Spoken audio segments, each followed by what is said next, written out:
मनोजवं मारुततुल्यवेगं जितेन्द्रियं बुद्धिमतावरिष्ठं वातात्मजं वानरयूथमुख्यं श्रीरामदूतं शरणं प्रपद्ये। श्रीरामदूतं शरणं प्रपद्ये। अतुलितबलिधामं हेमशैलाभदेहं धनुजवनकृशानुज्ञानिनामग्रगण्यं सकलगुणनिधानं वानराणामधीशं रघुपतिप्रियभक्तं वातजातं नमामि। शूर्पणखहि समुझाए करी बल बोले बहु भांति गयो भवनयते सोच बस नींद परये नहीं राते। उसने शूर्पणखा को समझाकर बहुत प्रकार से अपने बल का बखान किया, किंतु मन में वह अत्यंत चिंतावश होकर अपने महल में गया। उसे रात भर नींद नहीं आई। सुर नर असुर नाग खग माही मोरे अनुचर कह को नाही। खर दूषण मोहि सम बलवंता ते नहीं को मारे बिनु भगवंता। सुर रंजन भंजन महे भारा सुर रंजन भंजन महे भारा। जो भगवंत लीन अवतारा तो में जाए बेरो हटे करऊं। प्रभु सर प्राण तजे भवतरऊं। वह मन ही मन विचार करने लगा, देवता मनुष्य असुर नाग और पक्षियों में कोई ऐसा नहीं जो मेरे सेवक को भी पा सके। खर दूषण तो मेरे ही समान बलवान थे, उन्हें भगवान के सिवा और कौन मार सकता है। देवताओं को आनंद देने वाले और पृथ्वी का भार हरण करने वाले भगवान ने ही यदि अवतार लिया है तो मैं जाकर उनसे हठ पूर्वक बैर करूंगा और प्रभु के बाण के आघात से मेरा प्राण छोड़कर भवसागर से तर जाऊंगा। होई भजनों ने तामस देहा मन क्रम वचन मंत्र दृढ़ एहा। जो नर रूप भूप सुत को जो नर रूप भूप सुत को हरे हूँ नार जी तिरन दो। चला के ल जान चढ़े तहवा बस मारे चसेंदो तट जहवा।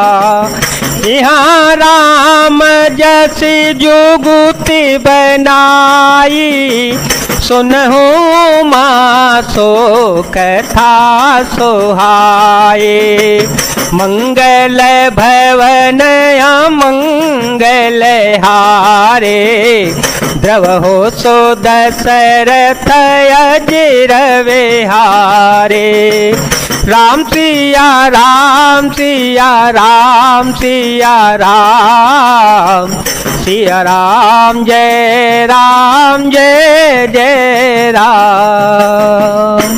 इस तामस शरीर से भजन तो होगा नहीं, अतएव मन वचन और कर्म से यही दृढ़ निश्चय है और यदि वे मनुष्य रूप में कोई राजकुमार होंगे तो उन दोनों को रण में जीतकर उनकी स्त्री को हर लूंगा। यों विचार कर रावण रथ पर चढ़कर अकेला ही वहां चला जहां समुद्र के तट पर मारीच रहता था। शिव जी कहते हैं कि हे पार्वती, यहाँ श्री रामचंद्र जी ने जैसी युक्ति रची वह सुंदर कथा सुनो। लक्ष्मण गए वन जब लेन मूल फल कंद, जनक सुतासन बोले, बिहसी कृपा सुख वृंद।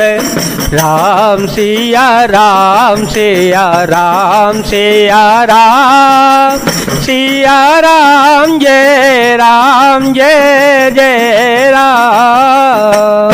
लक्ष्मण जी जब कंद मूल फल लेने के लिए वन में गए तब अकेले में कृपा और सुख के समूह श्री रामचंद्र जी हंसकर जानकी जी से बोले, सुनहु प्रिया व्रत रुचिर सुशीला, मैं कछु कर वेल लेत नर लीला। तुम पावत महु करो निवासा, जो लगी करो निशाचर नासा। जब ही राम सब कहा बखाने, जब ही राम सब कहा बखाने, सब पद धरे ही अनल समाने। निज प्रतिबिंब राखित सीता, तैसै शील रूप शोभिनीता। राम सिया राम सिया राम सिया राम, सिया राम जय जय राम। हे प्रिय, हे सुंदर पतिव्रत धर्म का पालन करने वाली सुशीले, सुनो, मैं अब कुछ मनोहर मनुष्य लीला करूंगा, इसलिए जब तक मैं राक्षसों का नाश करूं तब तक तुम अग्नि में निवास करो। श्री राम जी ने ज्यों ही सब समझा कर कहा त्यों ही श्री सीता जी प्रभु के चरणों को हृदय में धरकर अग्नि में समा गई। सीता जी ने अपनी ही छाया मूर्ति वहां रख दी जो उनके जैसे ही शील स्वभाव और स्वरूप वाली तथा वैसे ही विनम्र थी। लक्ष्मण हो यह मर मुन जाना, जो कछु चरित्र चा भगवाना। दस मुख गय ओ जहाँ मारे चा, नाये माथ स्वारथ रथ नीचा। नवनी नीच के अति दुखदाई, जिमि अंकुश धनो रग बेलाए। भयदायक खल के प्रिय बाने, भयदायक खल के प्रिय बाने। जिमि काल के कुसुम भवानी। भगवान ने जो कुछ लीला रची इस रहस्य को लक्ष्मण जी ने भी नहीं जाना। स्वार्थ परायण और नीच रावण वहां गया जहां मारीच था और उसको सिर नवाया। नीच का झुकना नम्रता भी अत्यंत दुखदायी होता है, जैसे अंकुश धनुष सांप और बिल्ली का झुकना। हे भवानी, दुष्ट की मीठी वाणी भी उसी प्रकार भय देने वाली होती है जैसे बिना ऋतु के फूल। करे पूजा मारी चतव, सादर पूछी बात। कवन है तुमन व्यग्रयते, अकसर आयहु तात। मंगल भवन मंगल हारी, द्रव हो सुदशरथ अजिर विहारे। तब मारीच ने उसकी पूजा करके आदर पूर्वक बात पूछी, हे तात, आपका मन किस कारण इतना अधिक व्यग्र है और आप अकेले आए हैं?